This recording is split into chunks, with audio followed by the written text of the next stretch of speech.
आप ये कैसे बोल दिए कि यादव वाले गाने से नहीं जा सकती आप? नहीं, आप यादवों की ताकत को इतनी कमजोर मानते हैं क्या? आप यादवों की ताकत को इतनी कमजोर मानते हैं क्या?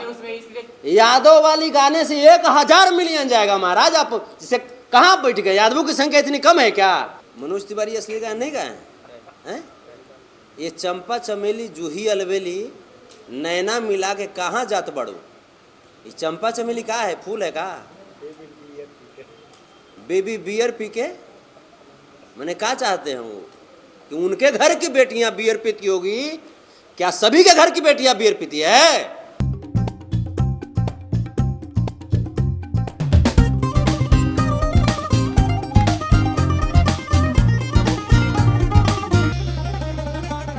सर आज आपका फाइनली एक सॉन्ग जो है आहिर के बेटा रिलीज हुई है, क्या कुछ कहना चाहेंगे इस गाने को लेकर?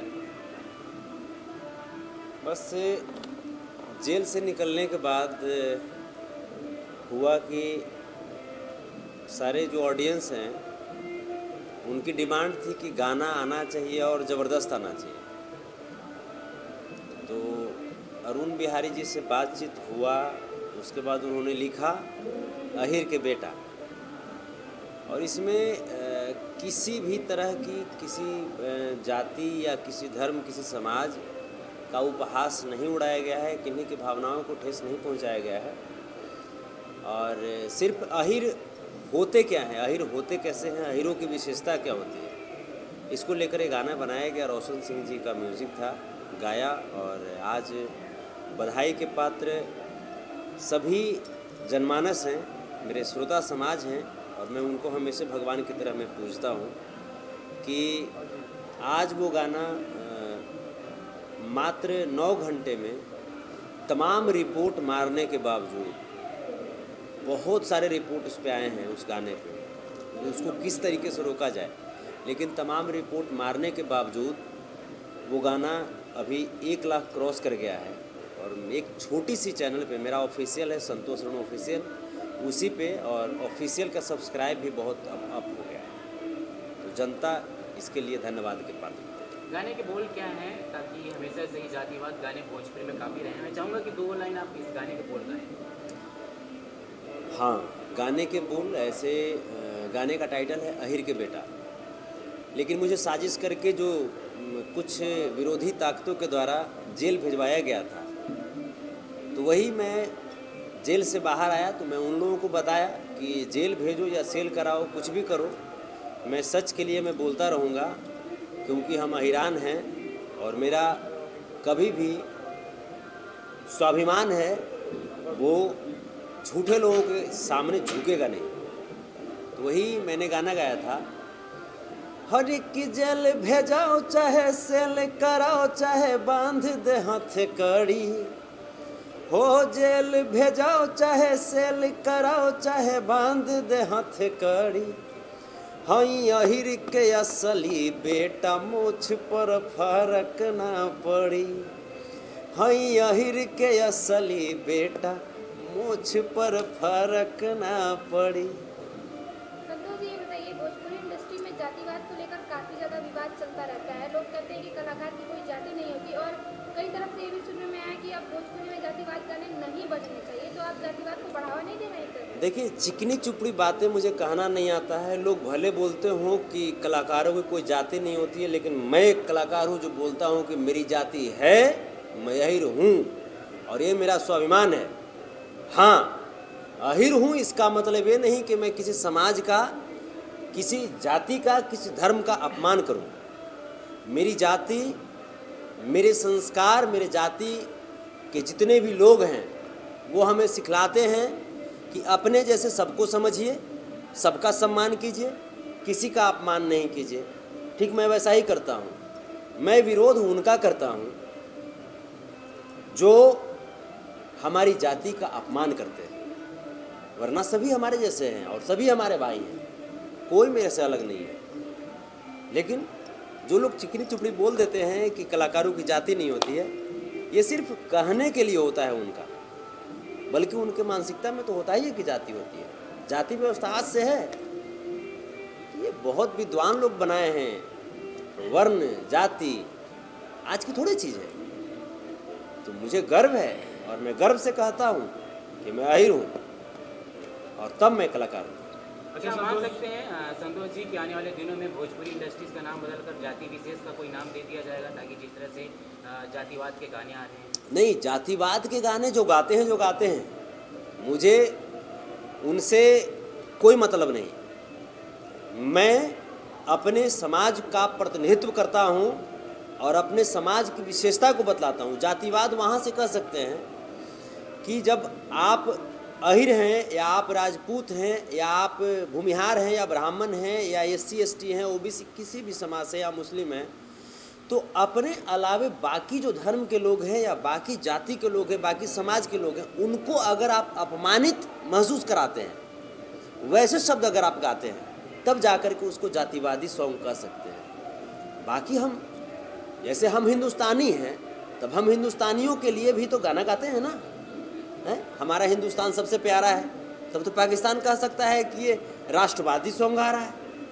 तो उसके नज़र में है ऐसा।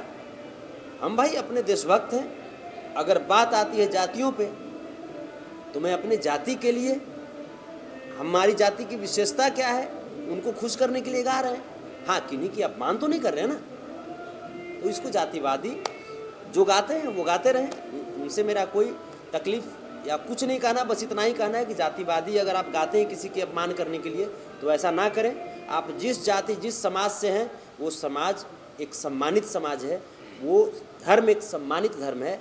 आप उन्हीं की विशेषता बताइए ना, उन्हीं की विशेषता लोगों के बीच रखिए। हर जाति, हर समाज की एक अलग विशेषता होती है, अपनी खूबी होती है। अश्लीलता के खिलाफ एक मुहिम चली हुई है संतोष जी, और मतलब काफ़ी लोग इसमें अश्लीलता को बचाने, अश्लील गाने को विरोध करने में लगे हुए हैं, जैसे मगहिया जवान है, सब जितने भी हैं, तो उनके बारे में आप क्या कहना चाहेंगे? देखिए, मगहिया जवान मेरा नाजायज़ औलाद है। अब उसके बारे में क्या कहना है, बच्चा है, बाल बच्चा है, अगर बदमाश हो गया है तो क्या कह सकते हैं। मगहिया जवान करके 2016 में मेरा एक एल्बम आया था जो बड़ा हिट हुआ था, उसी का टाइटल चुरा करके वो किया। उसको नाजायज औलाद में इसलिए बोल रहा हूँ, उसको मैं अपना औलाद भी बोल सकता था, लेकिन अच्छा कर्म करेगा तब तो बोलेंगे, हैं? वो कलाकारों को गलियाता रहता है, झूठी पब्लिसिटी पाने के लिए, 2 पैसा कमाने के लिए। तो अश्लीलता बश्लीलता कुछ नहीं है। ज़्यादा मीठा खाइएगा फिर भी हानिकारक है, डायबिटीज़ हो जाएगी, उसके लिए नमकीन भी ज़रूरी है।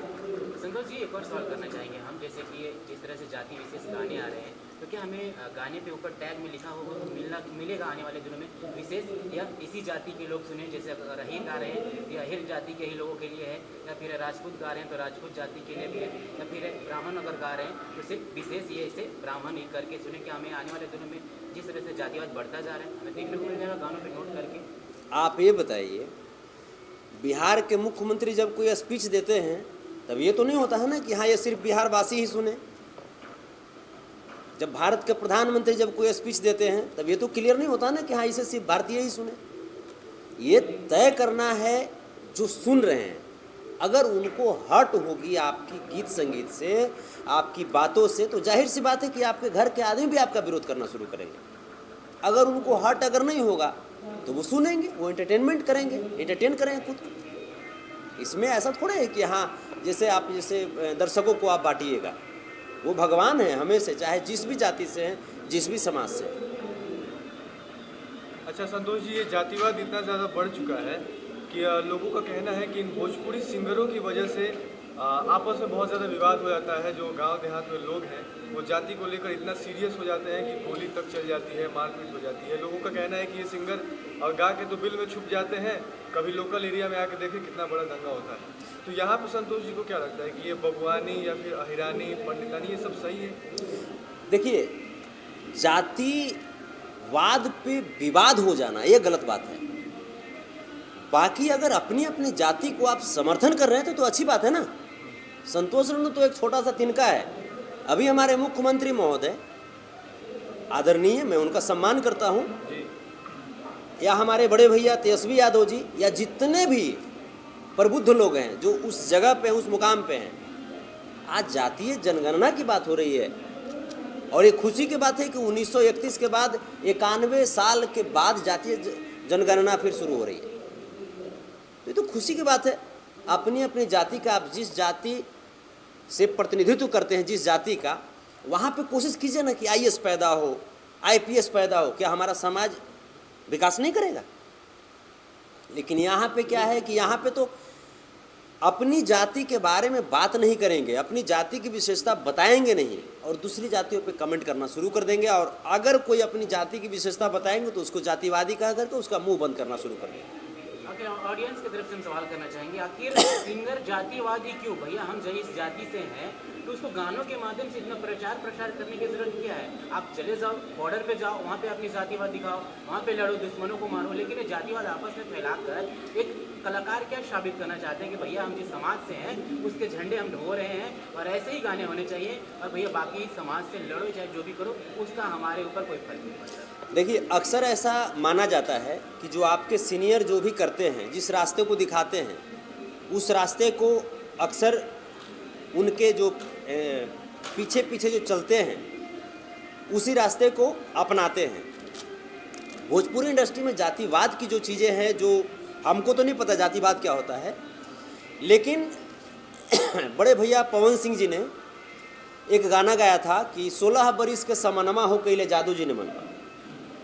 तो 16 बरिस के समनमा हो जिस संदर्भ में कह रहे थे, 16 बरिस के समनमा हो कैले जादू जी ने मनवा, बचने के लिए तो ये भी कह सकते हैं कि हाँ किसी माने सामान के बारे में हम कह रहे थे, लेकिन सच्चाई है कि वो किसी लड़की के बारे में कह रहे थे। 16 साल की लड़की के साथ अगर कोई जादव जी अगर मिसबिहेव करता है, मतलब क्या जादव जी ऐसा होता है कि किसी नाबालिग लड़की के साथ छेड़छाड़ करता है? आप यादव जी के कैरेक्टर को आप क्या दिखाना चाहते हैं? तब जाकर के मैंने कहा कि नहीं, यादव जी वैसे नहीं होते हैं। यादव जी की विशेषता, यादव जी की खूबियाँ क्या होती है, मैंने बताया। आप हमारी यादव कम्युनिटी को आप गलत दिखाने की कोशिश करेंगे तब हम तो बताएंगे ना भैया कि हाँ हम कौन हैं। आप क्या कह सकते हैं कि हाँ 16 वर्ष के समानमा हो के लिए राजपूत भाई ने मनवा? आप कहेंगे क्या जादव जी इतने बुरे होते हैं कि संविधान और कानून और अपनी मर्यादा को भूल जाते हैं? हमारे घर में भी बेटी बहनें हैं और हमें भी उसका ख्याल रहता है। तो जो हमको बताया गया, जो सिखाया गया बड़े भाई के द्वारा, हम कर दिए। वो गलत अर्थ में बताए लोगों को, जादव जी की बुराइयां बताना शुरू कर दिए। तो हम अपनी जो यादव समाज है उसकी विशेषता क्या खूबियां होती है वो बताना शुरू कर दिए। पवन सिंह जी से पहले कोई जातिवाद गाना नहीं आया था? हम तो नहीं सुने थे। कब आया था ये गाना? ये गाना करीब करीब लगता है कि 2008 या 9 का गाना है ये। अच्छा। हाँ जी सर, अभी आपने कहा कि जैसे कि आपने कहा कि पवन जी ने ऐसा गाना गाया जिससे यादव कम्युनिटी को नीचे दिखाया जाता है, लेकिन मैं यहाँ पे आपकी बात काटूंगा और कहूँगा आपसे, बहुत सारे ऐसे सिंगर हैं जो यादव कम्युनिटी से आते हैं और भोजपुरी इंडस्ट्री में स्ट्रगल कर रहे हैं। उन लोगों को प्लेटफॉर्म नहीं मिलता है, तो उन लोगों ने बहुत सारे ऐसे गाने गाए हैं। लाइक मैं नाम भी लेना चाहूँगा, लेना तो नहीं चाहता लेकिन मैं नहीं बिल्कुल लीजिए कि उन्होंने भी बहुत सारे ऐसे गाने गाए हैं, जैसे लाइक अहिरा कर दी गहिर, और पता नहीं यादव जी रंगी है चोली, यादव जी पता नहीं क्या। तो उन सारे सिंगर को आप क्या कहना चाहेंगे? पवन सिंह से पहले गाए थे कि पवन सिंह के बाद गाए? पवन जी के बाद भी बहुत सारे बाद गाए ना हैं और पहले वो खुन्नस में गाए। जी, क्या अगर इसका मतलब जातिवाद स्टार्ट किया है? पवन सिंह जातिवाद स्टार्ट किए, और पवन सिंह जातिवाद स्टार्ट किए, वो हीरो को गलत दिखाना शुरू किए, तो हम तो बताएंगे ना कि नहीं भैया हम खाटी अहिरान हैं और 16 साल की लड़की का किसी तरीके से शोषण करना हमारे कैरेक्टर में नहीं होता है। हम भी जानते हैं कि किस मर्यादा में मुझे रहना है और सीमाएं क्या होती है। तो पिछले 7-8 साल से तो नहीं आ रहा है गाना पवन सिंह का जातिवाद? तो नहीं आ रहा है तो जैसे नहीं किसे आ रहा है, बबुआन पे आ ही रहा है, बहुत सारा चीज परोसा जा रहा है। तो हमें वो याद आती है वो चीज़ें कि भाई हम जब सुने उस चीज़ को, हम जब कैपेबल हुए कि नहीं भाई अब हम अपनी समाज की लड़ाई लड़ सकते हैं, तो हमने लड़ना शुरू किया। तब हमारे विरोधी जो लोग हैं सब लोग मिल करके और हमको जेल भिजवा दिए, ताकि संतोष रेणु यादव को कैसे तोड़ो, इसके मनोबल को कैसे तोड़ा जाए। हमनी का मनोबल के जब भाई से नहीं तोड़ पाता है तो ये लोग तोड़ देंगे। तो तो सिर्फ आप सर पवन सिंह को ही टारगेट क्यों करते हैं? क्योंकि आप पवन सिंह को टारगेट हम कहाँ कर रहे कहीं हैं? ना कहीं आप उन्हें पवन सिंह आप को जेल टारगेट, गए थे, उसके बाद भी आपने कई बार चर्चा की है कि पवन सिंह जी ने करवाया है, इस टाइप से माहौल बना था यूट्यूब पे। कहें कि आप उन्हें बड़े भैया भी बोलते हैं। अरे तो बड़े भाई तो हैं ही, तब तो उनके नक्शे कदम पर चल करके हमें शुरू कर दिए। उनको बड़े भाई नहीं मानते तब उनके गीत को हम इग्नोर कर देते। बड़े भाई तो है ही ना, वो हैं। अच्छा, एक और सवाल आपसे ये रहेगा संतोष जी कि आपने एक वीडियो में कहा था कि विशेषकर यादव जाति को दबाया जाता है, तो मैं कहूँगा कि अगर यादव जाति को दबाया जाता तो आज दिनेश लाल यादव निरहुआ जी को जुबली स्टार का ओहदा नहीं मिलता, सुपरस्टार खेसारी जी को ट्रेंडिंग स्टार का ओहदा नहीं मिलता। तो क्या आपको लगता है अभी भी यादव जाति को दबाया जाता है? यादव जाति को दबाया जाता है तब ना दिनेश लाल यादव जी को देख रहे हैं कि चंदौली में एक निशा यादव, बहन निशा यादव को पुलिस की बेल्ट से मारते मारते जान मार दिया गया, और इस सच्चाई को छुपाने के लिए उनकी डेथ बॉडी को उनके ही घर में पंखे में लटका दिया जाता है ताकि लोग जाने कि ये सुसाइड कर लिए।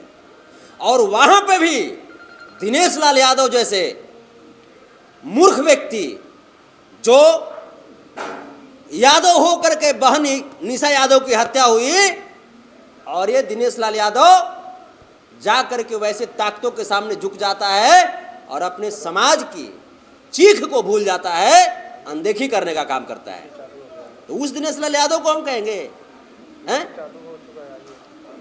वो भी आपके समाज से आते हैं। हमारे समाज से आते, इसका मतलब क्या? हमारे समाज से तो कंस भी आते थे, तो हम कंस को सपोर्ट करें क्या? हमारे समाज से कंस भी आते थे तो हम कंस को सपोर्ट करें?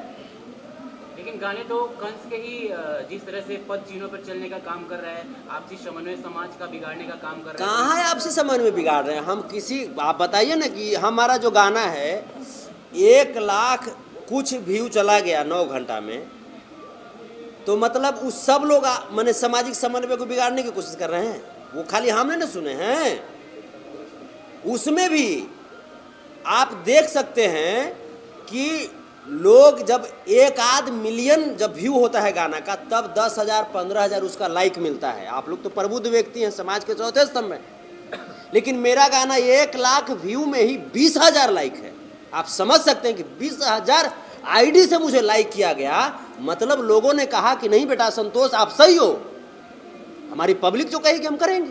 पूरे यादव जी लाइक किए, सब लोग लाइक किए हैं, कमेंट में सिर्फ यादव यादव ही आ रहा है। ये चलते यादव यादव आ रहा है कि बाकी लोग जो हैं, बाकी लोग को लग रहा है कि भाई हम इसको क्या कहें, बोल तो दिया है सही, गा दिया है सही, और हम लोग इसका विरोध करते हैं। तो कहीं ऐसा नहीं कि कमेंट करें तो हमारे ही जाति के लोग हमको गलत बोलना शुरू कर दे, तो वो लोग डर के हमारे कमेंट नहीं कर रहे हैं। ऐसा तो नहीं लग रहा संतोष जी कि गानों के माध्यम से जिस तरह से अपनी कम्युनिटी के झंडे आप ढो रहे हैं, आने वाले दिनों में आप राजनीतिक में अपना रुख अपनाने वाले हैं, तभी से आप अपने जाति को काफ़ी प्रेरित करते हुए जा रहे हैं कि भैया हमारे जो गाने हैं वो हमारे यादव समाज के लिए, इसलिए हम राजनीति में भी आने वाले हैं, तो हमें सपोर्ट करो।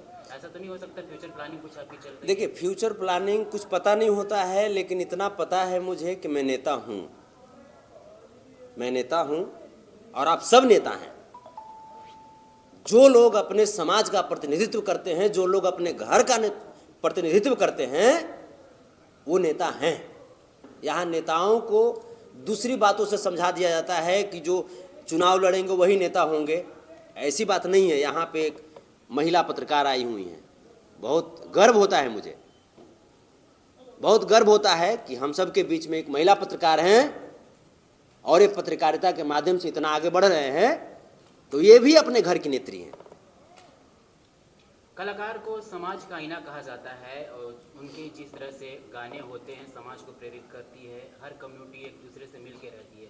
लेकिन ऐसा नहीं लगता कि हम अगर गाने हमेशा से किसी एक कम्युनिटी बेस को अगर आधार मानकर गाएंगे तो समाज के जो वैसे लोग हैं, जो आपसी समन्वय बिगड़ेगी और फिर आने वाले दिनों में जो समाज का माहौल है वो काफ़ी बिगड़ सकता है, और ऐसे इसकी जिम्मेदारी कलाकारों की हो सकती है।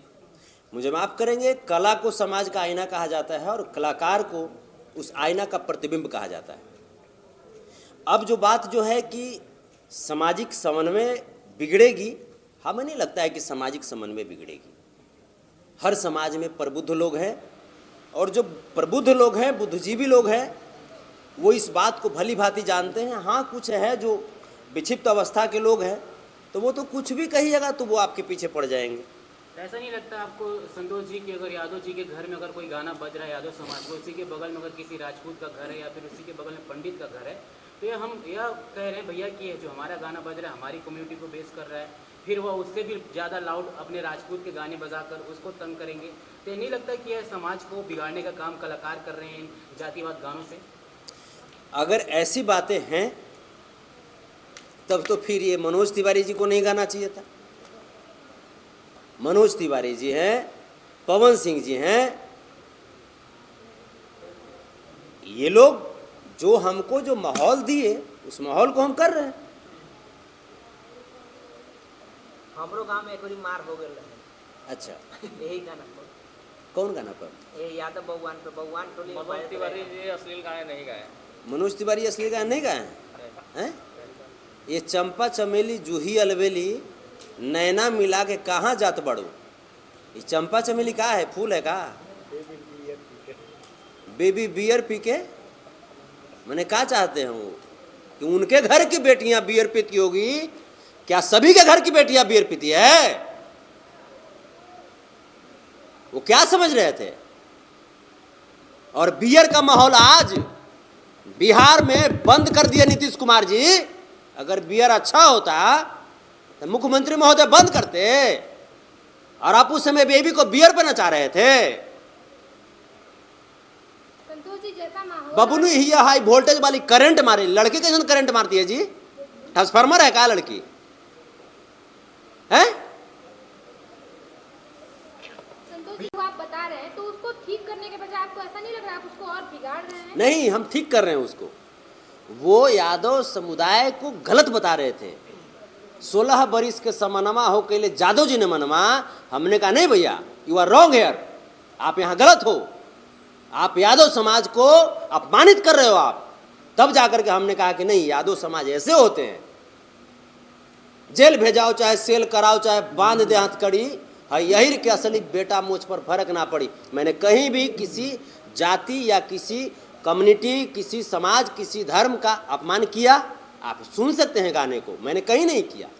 चलिए भैया, एक सवाल थोड़ा डिफरेंट करते हैं थोड़ा सा जी। इस समय एक मुद्दा चल रहा है सोशल मीडिया पर, खेसारी लाल यादव सुधीर मूसेवाला की तरफ जब उनको श्रद्धांजलि देते हैं तो उनके कमेंट बॉक्स में लिखा जाता है कि तोहरा हालत भी ऐसी हुई जैसे सुधीर मूसेवाला के हुई। कहीं ना कहीं ऑन द स्पॉट उनको धमकी दिया जा रहा है एक तरीके से सोशल मीडिया पर।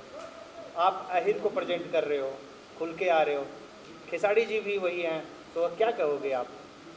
देखिए, ये जो चीज़ें हैं ये आज से नहीं, खेसारी जी के साथ भी हमेशा होता रहता है। हम जब जेल जब गए थे उस दौरान भी बहुत सारे लोग जो किसी विशेष जाति के ठेकेदार बने हुए थे वो बोल रहे थे क्या कि संतोष रेणु।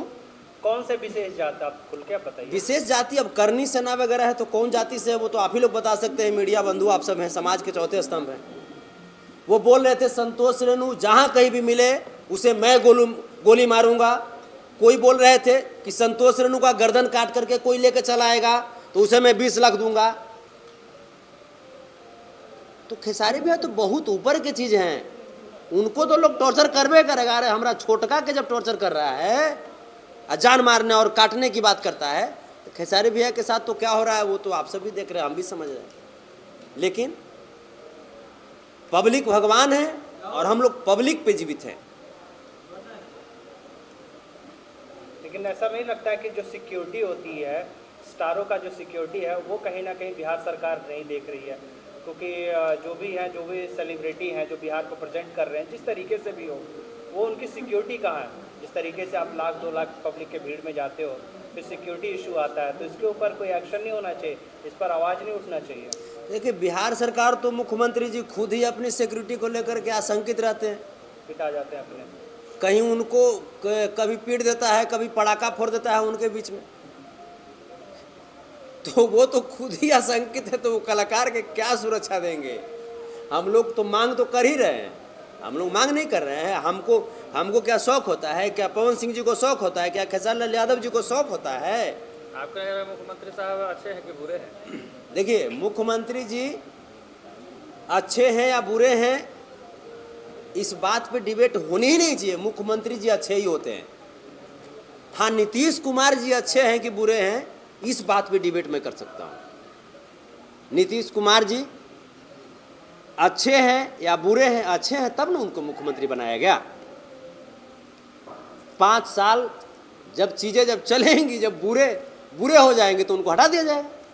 लेकिन सवाल आपसे कर लेते हैं संतोष जी, अभी हाल ही में देख रहे तो अनुपमा यादव और गोलू राजा को लेकर जिस तरह से स्टेज पे जो कहा सुनी हुई वो काफ़ी हो हल्ला मच रहा है। इसमें संतोष जी क्या कहना चाहेंगे कि 2 कलाकार भोजपुरी को रिप्रेजेंट करते हैं और आपसी समन्वय बिना बनाए एक दूसरे पे आरोप प्रत्यारोप करते हैं, वैसे लाख ऑडियंस के बीच में ये भोजपुरी की कहीं ना कहीं गरिमा को धूमिल करने वाली बात है। और साथ ही ऐसे कलाकार जो भोजपुरी का प्रतिनिधित्व करते हैं उनको संतोष रेणु क्या कहना चाहते हैं अपने शब्दों में?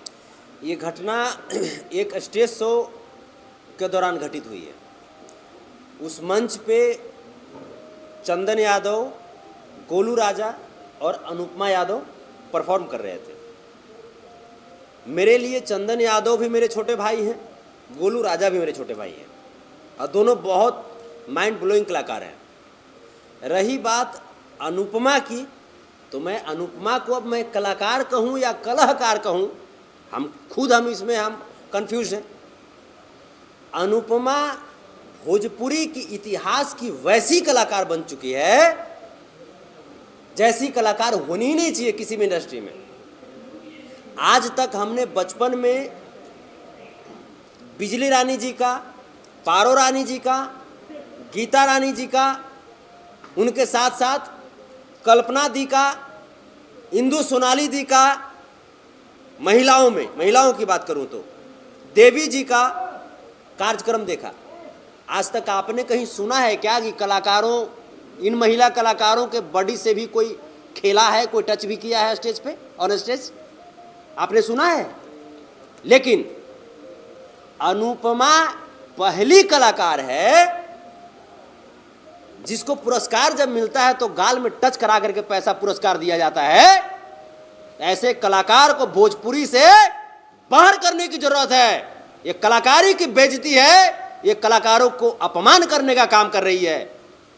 लेकिन ये इनविटेशन तो अनुपमा ने नहीं दिया था ना, वो शख्स बिल्कुल इनविटेशन अनुपमा ने दिया था सर, ये बिल्कुल इनविटेशन अनुपमा का था। आखिर आपको क्या लगता है, अनुपमा से खराब गाती हैं क्या कल्पना जी? अनुपमा से खराब गाती थी क्या देवी जी, इंदु सोनाली जी? फिर उन लोगों पे ऐसा क्यों नहीं होता था? पर घटना किसी को बताकर नहीं होता ना स्टेज पे। नहीं, फिर कहते हैं बार बार अनुपमा के साथ ही क्यों होता है? ऑडियो वायरल होता है, रेड कारपेट सुनाती है ऑडियो में, हैं?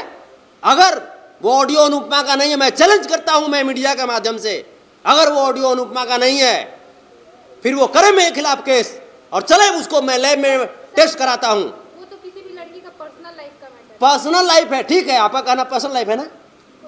एक यादव समर्थक गोलू राजा और अनुपमा वाले मामले में अनुपमा को कॉल करते हैं। अनुपमा क्या बोलती है कि मेरा पर्सनल मैटर है। अरे बांदर कहीं की, पर्सनल मैटर स्टेज पे होता है। तुम्हारे घर में तुम्हारे मम्मी पापा जो पर्सनल काम करते हैं वो खुलेआम जाकर के खड़ी में करते हैं क्या? फील्ड में करते हैं क्या? हैं? पर्सनल चीजों के लिए पर्सनल जगह होती है, स्टेज नहीं होता है उसके लिए। ऐसा नहीं लगता संतोष जी कि अनुपमा से आपकी कोई जातीय दुश्मनी है? जातीय दुश्मनी का, वो हमारे जात के है, वो हमारे जात के है। जादव लगा दिया, वो हमारे जात के है। वो जादव की जो सम्मान जो होती है, गरिमा जो होती है, वो टाइटल लगा करके अपमानित करने का काम कर रही है। तब मुझे तकलीफ हो रहा है। वो जिस भी समाज से है मैं उस समाज का भी सम्मान करता हूं, लेकिन वो यादव समाज की नहीं है। वो सिर्फ यादव समाज को ब्लैकमेल करने के लिए यादव टाइटल लगाई है। वो क्या संतोष रेणु ने कभी उनसे आइडेंटिफाई कराया या फिर आधार कार्ड? आप जाकर पूछ लीजिए ना, उसको बोलिए चैलेंज करने के लिए, हमको बोलिए केस करने के लिए संतोष रेणु यादव पे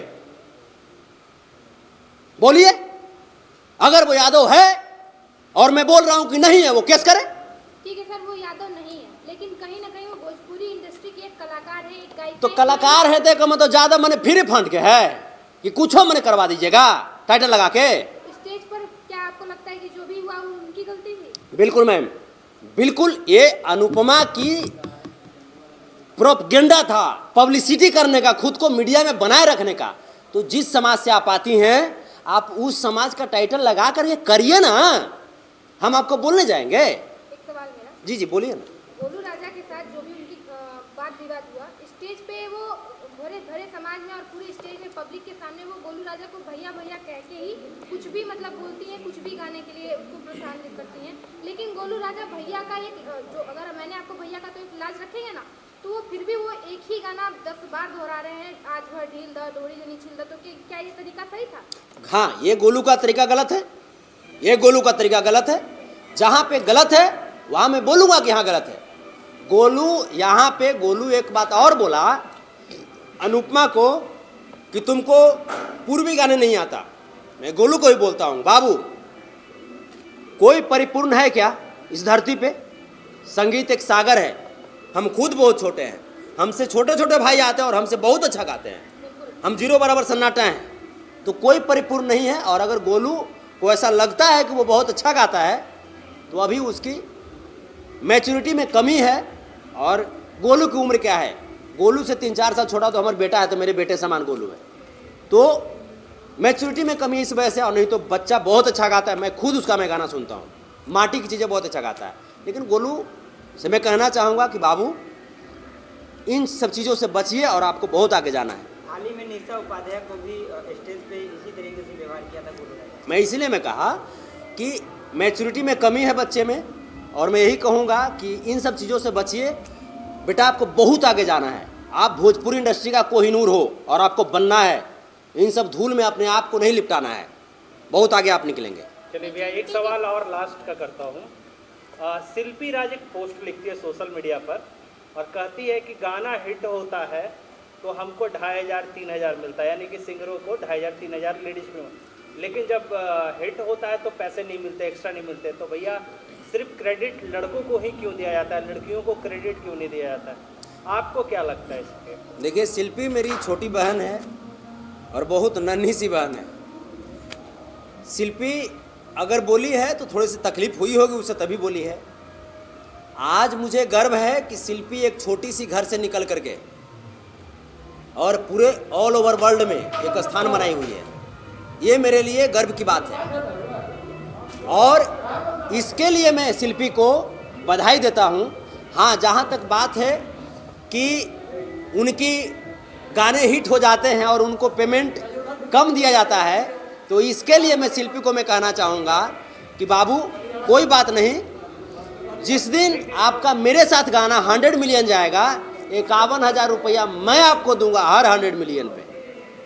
मैं और किन्हीं की मैं बात नहीं कर सकता, लेकिन मैं अपनी में बात कर सकता हूँ। शिल्पी को या जिस भी कलाकार है जिनको लगता है कि मेरा शोषण हो रहा है, उनको बिल्कुल ज़रूर उनको कहीं ना कहीं हर्ट हुए हैं, वो तकलीफ पहुँची है, तभी ऐसा बात कर रहे हैं। लेकिन कोई बात नहीं, मेरे तरफ से मेरा गाना जिस दिन 100 मिलियन करेगा, शिल्पी अगर उसमें गाएगी या कोई भी कलाकार गाएंगे, 51,000 मेरी तरफ से उनको पुरस्कार रहेगा। गीतकार महोदय को जिस दिन मेरा उनका लिखा हुआ गाना 100 मिलियन करेगा, 2.5 लाख रुपया मैं गीतकार महोदय को दूंगा। उनका भी लेवल ऊपर होना चाहिए। खाली गायक महोदय ही खाली चढ़ेंगे मर्सिडीज पे, रेंज रोवर पर, हैं? ऐसे ही हमारी भोजपुरी अपलिफ्ट होगी। पूरे जब तक इन्वायरमेंट को हम नहीं ऊपर नहीं उठाएंगे, तब तक हमारी भोजपुरी ऊपर नहीं उठ सकती है। और कोई करे ना करे, हम करेंगे। लेकिन खुशी है कि खेसारी भैया इस काम को कर रहे हैं। 100 मिलियन जब होता है उनका गाना, तो वो अपने गीतकार को 1 लाख रुपया देते हैं। तो मान लें कि खेसारी जी से भी अब आप थोड़ा आप आगे निकल गए हैं। खेसारी जी ने कहा था कि हमारे गाने अगर 100 मिलियन जाएंगे तो हम 1 लाख रुपए देंगे। तो संतोष रेणु ने ऐलान किया कि अब हम 2.5 लाख देंगे। तो क्या मान लें इसे डन करें? नहीं, जैसे उनसे आगे हम नहीं निकले हैं, आगे सब दिन बड़े भाई यहाँ रहेंगे। वो एक्चुअली बात क्या है कि जो उनको जो इनकम होता है तो उनका खर्च भी तो ज़्यादा है, तो उनका खर्च ज़्यादा है, तो अपना वो 1 लाख में सिमट दिए गीतकार महोदय को। हम भाई नमक रोटी खाए वाला आदमी है, भूंजी रोटी में हम काम चला लेते हैं, तो हमारा ज़्यादा पैसा बचा के हम क्या करेंगे? ऐसे भी देखते हैं कोरोना आता है, लपेट देता है। तो इस चलते कोशिश कीजिए कि धन संपत्ति हो तो वो यूज होता रहे समाज में। तो इसीलिए मेरे पास पैसा जब ज़्यादा आएगा तो मैं दे दूंगा गीतकार महोदय को भी, क्योंकि उनका कहीं ना कहीं बहुत बड़ा कंट्रीब्यूशन होता है, संगीतकार महोदय का होता है। और भी लोगों का होता है, तो उनको भी ऊपर उठने का हक है। यानी कि 2.5 लाख रुपए हो गए फिर। और 51,000 जो फीमेल सिंगर हैं उनको कैसे हटा दीजिएगा? जी 5.5 लाख रुपए। उसके भोजपुरी में एक नया वादा करके जा रहे हैं संतोष रेणु जी कि वह उनके जो भी गाने 100 मिलियन क्लब को छुएगी, वह 2.5 लाख गीतकार को, 2.5 लाख संगीतकार को करीब 10 लाख रुपया हम बांटेंगे। लेकिन सर और हर बार नहीं, हम ऑन कैमरा बोल रहे हैं। संतोष रेणु यादव जो बोलता है वो करता है, ऑन कैमरा में बोल रहा हूँ। 100 मिलियन जितना बार जाएगा, कोई लोग ऐसे नहीं होंगे जिनका चेहरा नहीं मुस्कुराएगा, ये मेरा वादा है। लेकिन यादव वाले गाने से 100 मिलियन नहीं जा सकते। आप ये कैसे बोल दिए कि यादव वाले गाने से नहीं जा सकती? आप नहीं, आप यादवों की ताकत को इतनी कमजोर मानते हैं क्या? आप यादवों की ताकत को इतनी कमजोर मानते हैं क्या? उसमें इसलिए यादव वाली गाने से 1000 मिलियन जाएगा महाराज। आप जिसे कहाँ बैठ गए? यादवों की संख्या इतनी कम है क्या? आप देखिएगा, यही गाना जाएगा और मैं ही गाऊंगा और 500 मिलियन जाएगा। अहिर का गाना, ईरान का गाना, देखिएगा। मेरा चैलेंज है आपसे। तो लास्ट में उसी अंदाज में हो जाए वही गाना जो अरिहान वाला है। हर की जेल भेजाओ, चाहे सेल कराओ, चाहे बांध दे हाथ कड़ी। हर जेल भेजाओ, चाहे सेल कराओ, चाहे बांध दे हाथ कड़ी। कि हई अहिर के असली बेटा, मोछ पर फर्क ना पड़ी। ये गाना संतोष रेणु ऑफिशियल से है और आप सब का बहुत बहुत धन्यवाद कि आप सब इस गाने को इतना पसंद कर रहे हैं। तमाम मीडिया बंधुओं का, हमारी बहन का बहुत बहुत धन्यवाद कि आप समाज में इतनी आगे बढ़ रही हैं और हम सबों के साथ कंधे से कंधे मिला करके समाज की जो विकास की गति है उसको और चौगुना कर रही हैं। आप सबों का तहे दिल से आभार।